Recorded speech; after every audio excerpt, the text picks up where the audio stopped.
author, historian, and professor of history at Virginia College in Charleston, South Carolina. And a story that I'd like to share with you today is from my book, Voices of Black South Carolina.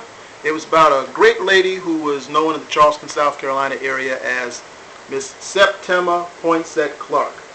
Now, in Charleston, there are a lot of things named after Miss Clark, including the expressway and a couple of schools. But you need to know the story of the lady behind these things. Miss Septima Poinsette Clark was born May the 3rd, 1898 in Charleston, and she was descended from Haitian immigrants. And her childhood was quite interesting. She attended the Avery Institute, which was at that time a private school for young black students, and she, as a matter of fact, she graduated in 1916 when the commencement speaker was none other than Dr. William Edward Burghardt Du Bois, who was one of the co-founders of the National Association for the Advancement of Colored People. Well, she apparently learned such lessons well, because a couple of really interesting things happened to her in the year 1919. For one thing, in 1919 you had the Charleston race riot, which was the subject of one of my other previous videos. You can check that out also on YouTube. And so during that riot, you had a case where a black man downtown Charleston sold some bad whiskey to some white sailors, which led to an altercation down roughly where the Satilla Theater is today, and it went from there up toward King Street toward what we now know as Marion Square, which was then called Citadel Square. And a couple of African Americans, Isaac Doctor and William Brown, were lynched in the midst of this. Well, this is what Miss Septima Clark recalled from that. That Sunday night, nobody can go out. You had to stay in. And the Citadel Square, which is now known as Marion Square Park, up there was just a mass of screaming and hollering, and no blacks dared go through there anyway. We stood on our porch. She lived on nearby Henrietta Street, right behind what we know today as Mother Emanuel AME Church. And when we heard them bursting down the street screaming and hollering, we ran back in the house. We couldn't help it none. They killed quite a few that night. Well, another part of that story too is that they advanced further in the east side, where the African Americans there did not play, and that led the mayor to call out the Marines. And one of the things that came out of the 1919 race riot of Charleston was that a biracial committee was appointed to oversee racial problems within the future. And one of the things that they did, including Miss Septima Clark, was gather a group of signatures so that African American teachers would be allowed to teach in the public schools of Charleston. And that petition was successful, and that gave her her first taste of civil rights activism. Well, so for a number of years she taught in downtown Charleston. She taught at what is now known as Sanders Clyde Elementary, and one of her fellow teachers, Ms. Cynthia McCautry, Cynthia McCautry Smith, would later recall that while you had teachers who would scream and yell at the kids to try to calm them down, Miss Septima Clark would simply speak in her low voice, and the children would strain to understand what she was saying, and that would quiet them down, and they would learn. Pretty skilled, right? However, her career in teaching stopped around 1956. You see, in 1954, you had the Brown versus Board of Education decision, which said that segregation was supposed to be outlawed in the public schools. South Carolina did not enforce that fully until 1969 and 1970, when I was in kindergarten, as a matter of fact. And so, at that time, they passed a law making it illegal for African American teachers to also be members of the NAACP. Many, my father included, they figured, we have to feed our families and save our jobs, so many of them left.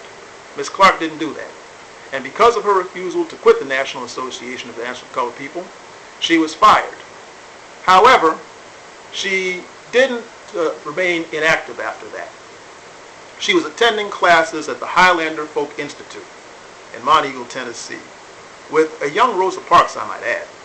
And so she learned the skills of civil rights activism, and soon she befriended Dr. Martin Luther King, who made her a director of adult education with his Southern Christian Leadership Conference organization. And so she went throughout the South teaching illiterate adults how to read, write, sign their own checks, and take charge of their lives. You see, the religious scholar of the 1920s, J.E. Esselmont, once said that the aim of the true teacher is to teach the student how to do without the teacher. That's what Miss Septima Clark did. And we can sure use some true teachers today. Anyway, she continued to do that, and then then she ran for the school board in Charleston County, which she won. And she was involved with programs to improve self-esteem and educational advancement among poor young people in the area. At best of all, in 1981, she sued for and won her rights to receive her back pay from the lost years of teaching. I saw her about a year later. In 1982, in Charleston, you had what was known as the Goodwill Parade. And so this was a parade for Charleston's black community. And I was there, and I ran into a high school friend of mine named Veronica Washington, and we stopped, talked, and enjoyed the parade. And then we saw a really interesting sight.